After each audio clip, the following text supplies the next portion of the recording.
আখতারুজ্জামান, আপনাকে আমাদের অনুষ্ঠানে স্বাগত জানাচ্ছি। আশরাফ ভাই, আপনাকে জি অনেক অনেক ধন্যবাদ, অনেক কৃতজ্ঞতা আপনার প্রতি। আপনি আপনার ব্যস্ত সময়ের মধ্যেও আমাদেরকে সময় দিয়েছেন, আমাদের দর্শকদের সময় দিয়েছেন। আখতার ভাই, প্রথমে আমি যে প্রশ্নটা করছি সেটা হলো, এই যে ঘটনাটা ঘটলো, এটা কি নিছকই দুর্ঘটনা, নাকি এখানে কিছু দায়িত্বহীনতা কাজ করেছে, এখানে কিছু গুরুত্বহীনতা কাজ করেছে, এখানে মানে ধরুন মানে মানুষের প্রতি যে ফিলিংসটা কাজ করে সেই জিনিসটা কিছু অভাব আপনি দেখেছেন? আপনার কি মনে হয়? দুর্ঘটনা নিয়ে আগে আলোচনা করতে চাচ্ছি। ধন্যবাদ মাসুদ কামাল ভাই, আপনাকে আমাকে আমন্ত্রণ জানিয়েছেন আপনার জনপ্রিয় এই প্ল্যাটফর্মে। আমি আপনাকে সালাম জানাই, সেই সঙ্গে আপনারাও অনেক দর্শক শ্রোতাদেরকেও জানাই আমার রক্তিম শুভেচ্ছা, সালাম, আসসালামু আলাইকুম। সবাই ভালো থাকবেন। আসলে দেখেন, আমি ঘটনাটাকে নিছক দুর্ঘটনা হিসেবে দেখি। দুর্ঘটনা হতে পারে, দুর্ঘটনা এরকম কোনো জিনিস না যে এটা পরিহার করা যায়, দুর্ঘটনা হবে। কিন্তু আমি যে বিষয়টা নিয়ে গত 3 দিন ধরে কথা বলার চেষ্টা করছি সেটা হচ্ছে, আমি 3টা অ্যাঙ্গেল তুলে ধরার চেষ্টা করেছি। প্রথম অ্যাঙ্গেলটা হলো, দুর্ঘটনা ঘটার পর আমার গুরুত্ব কে পাবে? ওই আমার ফ্লাইটটা ধ্বংস হয়ে গেছে এটা, প্লেনটা, বোমারু প্লেনটা, না আমার যে পাইলট মারা গেছে সে, না এখানে এই দুর্ঘটনায় আরো প্রায় তৎকালীন সময়ে, তখনই বলছে 20 জন মারা গেছে, তাৎক্ষণিকভাবে রিপোর্ট পেয়েছি আমরা 20 জন মারা গেছে। তাহলে ফোকাস পয়েন্টটা কোনটা হবে? আমার ন্যাশনাল প্রায়োরিটি কি হবে? ওই পাইলট, বিমান, না আমার এই নিরপরাধ নিষ্পাপ শিশুরা? আমি যখন দেখলাম সরকার এই ব্যাপারে উদাসীন, বিমান বাহিনী উদাসীন, সবাই উদাসীন, সবাই ব্যস্ত আছে পাইলট সাহেবকে নিয়ে, পাইলট সাহেবকে ফ্যামিলি নিয়ে আসতেছে, তার জন্য ঢাকা চট্টগ্রামে রাজশাহীতে বিমান পাঠিয়ে দিয়েছে, তারা তাদেরকে নিয়ে আসতেছে। আর এই যে নিষ্পাপ শিশুগুলো হাসপাতালে মৃত্যুর সঙ্গে তারা যে কষ্টটা পাচ্ছে, যে মারা গেছে সে মারা গেছে, তত একটা জিনিস বলতে গেলে সে মারা গেছে, তা তো কষ্ট পায় নাই, কিন্তু যারা বেঁচে আছে তাদের যে কষ্টটা, এটা জাতি হিসাবে, আপনি একজন রাষ্ট্রপ্রধান হিসাবে, আপনি সরকার প্রধান হিসাবে, আপনার মধ্যে ফিলিংস নাই? আপনি কি সীমার? আপনি কি পাষণ্ড? বলেন, আপনি কি করে, যখন আপনার খবরে আসলো এবং ছবি আসলো এই শিশুগুলো মারা যাচ্ছে, কি করে আমার প্রধান উপদেষ্টা, কি করে তার উপদেষ্টারা, কি করে কনসার্ন লোকেরা অফিসে বসে থাকলো? যদি ওনার সন্তান হতো তাহলে উনি কি বসে থাকতেন অফিসে? তাহলে উনি কি মানুষ ছিলেন না? আমার প্রধান উপদেষ্টা সাহেব কি মানুষ না? উনি কি প্রধান উপদেষ্টা হয়ে কি এখন অমানুষ হয়ে গেছেন, না অতি মানুষ হয়ে গেছেন? আমার 20টা তাৎক্ষণিক বাচ্চা মারা গেছে, আপনি তো 3টা জিনিস তাৎক্ষণিক বলতে পারতেন। আপনি আশপাশে যতগুলো হাসপাতাল আছে, আপনার অ্যাডভাইজারকে বলতেন অবিলম্বে বলে দাও সমস্ত হাসপাতালে ইমার্জেন্সি গুলো খুলে দাও, 20টা-25টা করে বেড খালি করো। কারণ এগুলো তো ব্যবস্থা নিতে হবে, কারণ কোনো হাসপাতালে তো একটা বেড নাই, খালি করে রাখছে না কোনো বেড। আপনি সিএমএইচে নিয়ে আসলে তো বেড খালি পাবেন না, ডাক্তার তো রেডি না। আপনি তাৎক্ষণিকভাবে প্রতিটা হাসপাতালে 10 জন, 15 জন, 20 জন করে ডাক্তারকে সামন করলেন না কেন?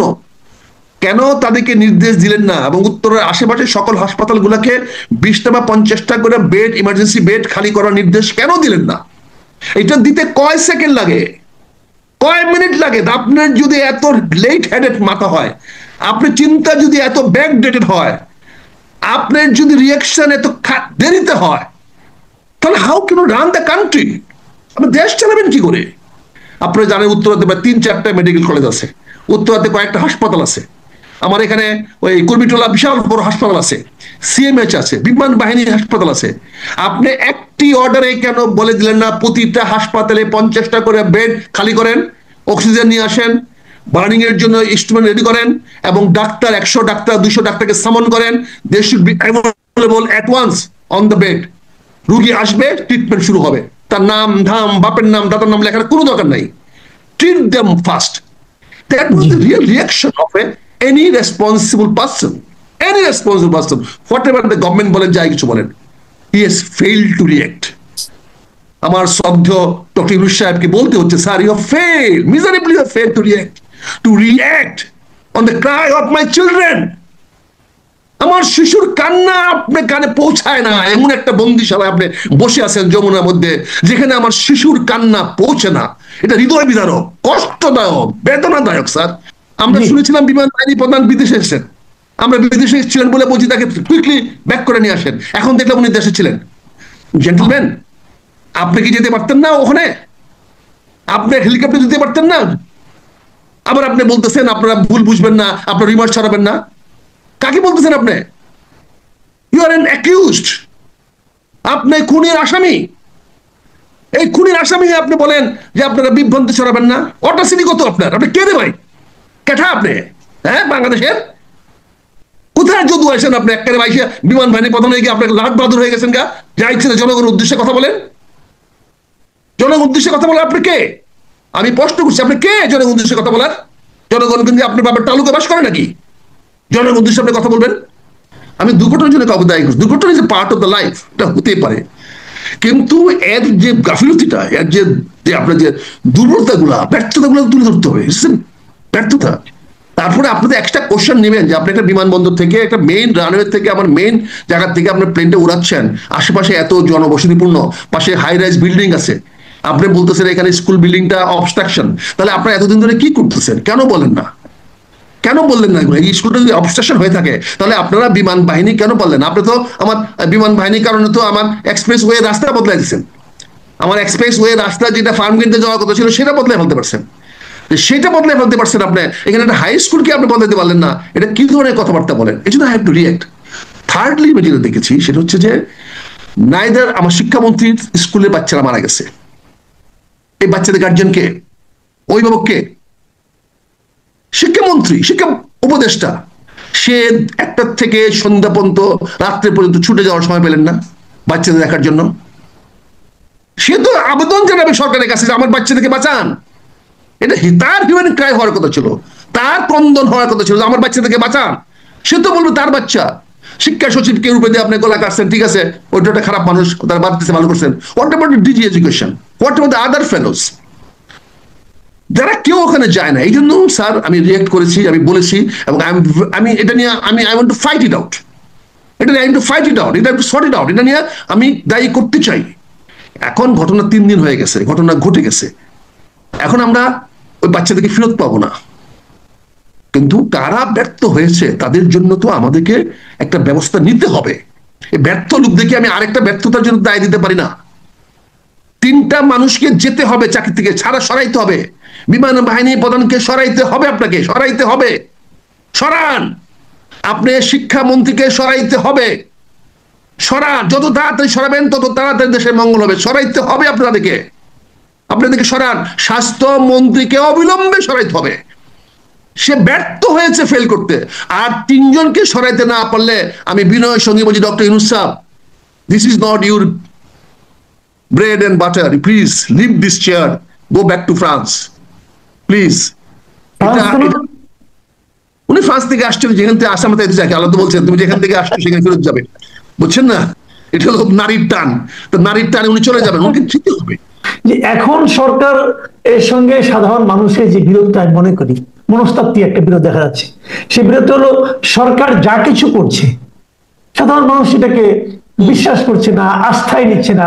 সরকারের 2 জন উপদেষ্টা ওখানে গেল কালকে, ওদেরকে তারা ওখানে জিম্মি করে রাখলো, আটকে রাখলো, বেতও দিল না, এটা একটা বিষয়। আবার তারপরে দেখলাম আমরা যে ওনারা যে ফিগারটা প্রকাশ করছে আহত এবং নিহতের, এটাও সাধারণ মানুষজন বিশ্বাস করছে না, আস্থায় নিচ্ছে না। এই যে সরকারের প্রতি মানুষের যে আস্থাহীনতা, এটাকে কিভাবে ওভারকাম করা যাবে, অথবা এটা কেন হচ্ছে? এটা একটা ভয়ানক ফ্যাক্টর, যে কোনো কারণে হোক। এটার পিছনে মানুষের যত কিছু থাকো, মানুষ যে আস্থা নিচ্ছে না, এটা তো প্রমাণ হয়ে গেছে। 2 জন উপদেষ্টা এবং প্রধান উপদেষ্টার তথ্য সচিবকে 9 ঘন্টা আটকে রাখা মানে কি? তারা তো 9 ঘন্টা তাদের দায়িত্ব থেকে কর্তব্য পালন করতে পারে নাই। তাদের কি অধিকার আছে? তারা বেতন নিছে না, ভাতা নিছে না? তো 9 ঘন্টার বন্দী ছিল। They were arrested by the people. Right, মানে কি অ্যারেস্টেড? They were arrested. তো এটাতে জনগণ অ্যারেস্ট করছে, পুলিশ অ্যারেস্ট, জনগণ অ্যারেস্ট একই। অর্থাৎ সে তার দায়িত্ব পালন করতে পারে না, সে পথে নড়তে পারে না, চড়তে পারে না। তাহলে আপনি যাকে জনগণ গ্রেফতার করেছে তাকে দিয়ে আপনি আমাকে মিটিং করলেন কেন? আপনি জাতিকে এত বুড়ো আঙুল দেখাচ্ছেন কেন? শেখ হাসিনার কি পতন হয়েছে এটা কি ভুলে যাচ্ছেন? আর আপনি এমন পথে হাঁটতেছেন, এমন পথে চলতেছেন, সেখানে আপনি শেখ হাসিনাকে ওয়েলকাম করতেছেন। তাকে মনে হচ্ছে ঢাকায় আইন না আপনি আবার এই গণভবনে। শেখ হাসিনা তো আপনার ইয়াতে যাবে না, ওই যমুনাতে যাবে না, হয়তো আপনি আবার রিনোভেট করে গণভবনকে রিনোভেট করাইতেছেন জাদুঘরের জন্য, হয়তো গণভবনটাকে আবার তাকে এনে বসায় দিবেন, এরকমই দেখা যাচ্ছে আপনার, এভাবে জনগণকে দিচ্ছেন। কাজে আপনি যে বলে অনাস্থা, অনাস্থা আর মানুষ কিভাবে প্রমাণ করবে? সেক্রেটারিয়েটের দরজা ভেঙে পোলাপান ঢুকে যায়, এর চেয়ে লজ্জা, এর চেয়ে ব্যর্থতার কি আছে বলেন? কাজে আপনি যেটা বলে অনাস্থা, অনাস্থা তো হয়েছে, এই সরকারের প্রতি তো জনগণের অনাস্থা হয়েছে। আপনি আরেকটা জিনিস আমি বলতে চাই আপনাকে, আপনি প্রশ্ন না করলে এখানে তুলে ধরছি, অনাস্থার কথা বলেছেন। উনি গতকালকে সন্ধ্যার সময় 4টি রাজনৈতিক দলের নেতাদেরকে ডেকে বলছেন যে আপনারা ঐক্যবদ্ধ হন, আপনারা ঐক্য নাই, তারপরে ধমকালেন ওনাকে। 4জনকে দায়িত্বে বললেন তোমরা 4 ভাই এক না, তোমরা এক হয়ে চলো, এই তো কথা বললেন। আমি আসিফ নজরুলের বক্তব্য যা পাইলাম সেটা কি পাইলাম? যা 4জন বেত্তমিজ, তোরা কথা শোনস না, হ্যাঁ, তোরা যার যার মতো মারামারি কাটাকাটি করতেছস, হ্যাঁ, আজ থেকে একসঙ্গে আসবি, একসঙ্গে খাবি, একসঙ্গে বসবি, এই কথাটাই তো বলেছেন। হয়তো শুদ্ধ ভাষায় বলেছেন, হয়তো ইংরেজি মিশায় বলছেন, এবং খুব ফুর্তিতে বলেছেন, আনন্দে বলেছেন। ওনারা কালে কি আনন্দ, এতগুলো ছেলে মারা গেছে, কি আনন্দ দেখছেন ছবিগুলা? জি, কত লজ্জাস্কর ছবি বলেন, কত লজ্জাস্কর ছবি। ডাক্তার ইউনূস স্যার, আপনি ওই দিনও আসতে হবে, ক্ষমতা তো পাইছেন, খুশিতে তো ডক ডক করতেছেন, বুঝাই গেল। তার মানে আপনি কি ল্যাঙ্গুয়েজ দেখাচ্ছেন বিদেশি দিকে, যারা আপনাকে অ্যাপয়েন্টমেন্ট দিয়েছে, যে আপনি সেফ আছেন, ইউ আর কন্ট্রোলিং এভরিথিং। আর 4জনকে ডাকে এনে কান ধরে বসালেন, উঠালেন, আর বলে সাবধান, তোর ঐক্যবদ্ধ হয়ে চলবি, আর মারামারি কাটাকাটি করবি, এটা তো বলে দিয়েছেন। ঐক্যের কথা বললেন, তাহলে 4জনকে ডাকলেন কেন? পরের দিন 10জনকে ডাকলেন কেন? তো ঐক্যটা কে ভাঙলো?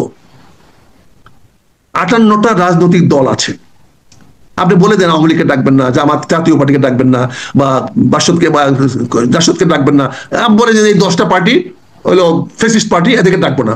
তো বাকি দেখে তো ডাকবেন। আপনি কোথায় অধিকার পাইলেন তাদের ডিভাইড করার, তাদেরকে বিভক্ত করার, তাদের ভাগে ভাগে ডাকার অধিকার কেমনে পাইলেন? কেমনেই 4জন সামনে আগে আসলো? আপনি ভোট নিচ্ছেন, কারো কাছে জিজ্ঞাসা করছেন? এই 4জনের সিরিয়ালটা কেমনে করলেন? আপনি কিভাবে সিরিয়ালটা করলেন? কোন দৃষ্টিভঙ্গিতে করলেন? এই অডাসিটি আপনি কোথায় পেলেন? কোথায় পেলেন এই ক্ষমতাটা?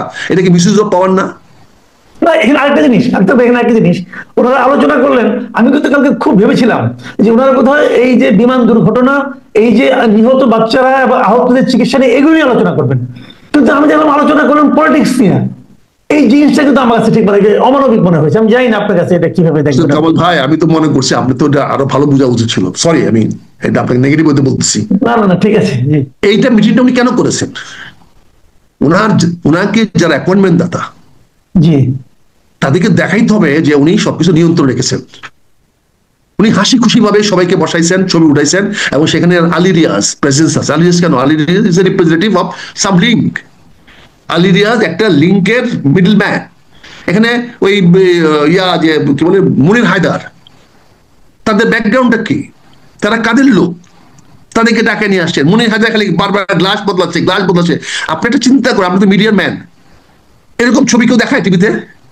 হাসতেছেন, খাইতেছেন, সবার মুখে খাবার, এরকম ছবি কেউ ভিডিওকে আউট করে? কেউ আউট করে? কিন্তু এটাতে কি দেখাচ্ছে? কনফিডেন্স দেখাচ্ছে বিদেশির দিকে, যে হি সো কনফিডেন্স। কিছু হয় না, হি ওয়াজ হাসি খুশি।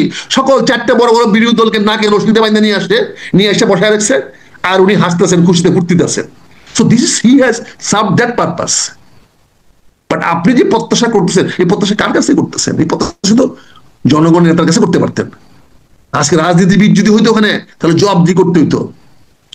আমি ভাবতেও পারি না যে উনি আমার দেশের সরকার প্রধান হয়ে আজকে 32টা বাচ্চা, নিষ্পাপ শিশু মারা গেল, উনি একটা বাচ্চার মা কাছে মাথা হাত রাখতে পারলেন না। ওনার নিরাপত্তা কি এতই যে উনি পারলেন না একবার গিয়া হাসপাতালে গিয়ে একটা বাচ্চার মাথায় হাত বোলায় বলতে, বাবারে আমি চেষ্টা করতেছি, তোমাদের যা হয়েছে হয়েছে, আমি আর যেন না হয় সেই চেষ্টা করতেছি। আপনি কমিটমেন্টটা কি আমরা আশা করতে পারি না? ওনার কাছ থেকে আমরা চাইতে পারি না? ওনার কাছে প্রত্যাশা করতে পারি না? এটা যদি বলেন আমরা অপরাধ করেছি, ভুল করেছি, বলেন।